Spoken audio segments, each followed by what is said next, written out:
Documentation and follow-up is pretty straightforward. When you're going to call somebody who's a new lead, you want to have this window open in HubSpot. You want to have easy access to your script, and you want to have easy access to invoicing.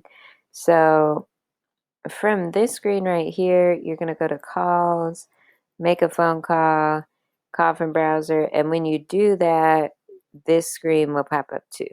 So when you're logging a call, you just want to keep every detail that you can without sacrificing any time on the call. Because you remember, this call is a fast call. We're not really trying to get to know the client. We're only trying to communicate what the pricing is, and we're trying to receive the communication of a yes or a no. So don't sacrifice any time trying to get any additional information. Just put in these small details that might make it a little bit easier for the account manager after you make the sale. So, this business is operated by me and my wife. We've been in the industry for about 20 years. I like Google. That's what I want my website to look like. Then I want some webmasters packaging after that. I think this is a great deal. Anything like that.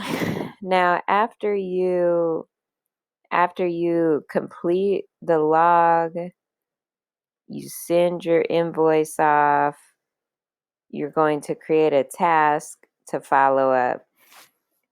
Now, if you send your invoice up and they just say they're going to pay it, you don't need to follow up unless they don't pay. So just create a task to follow up in 3 business days so that you can check to see what the progress is, where they're at with everything.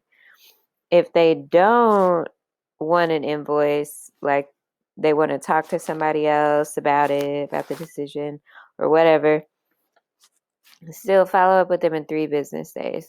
Now you see there's a follow-up script here for the voicemail, but if you follow up with them, after you follow up, create another task to follow up in 3 business days, and then that's the entirety of the following up that we're going to do. So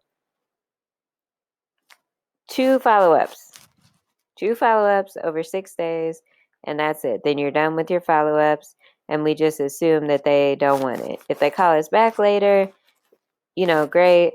We'll definitely, move forward with them as a customer, but we definitely don't want to pester anybody. So after you finish talking to them on the phone, the last thing you need to do after documentation, after you've got your tasks set for follow-up, is you want to move them into the appropriate column. So, did you just leave a voicemail or a text? Did you follow up and gave them a quote? They sound like they're interested. Did you give them a quote and they were less interested?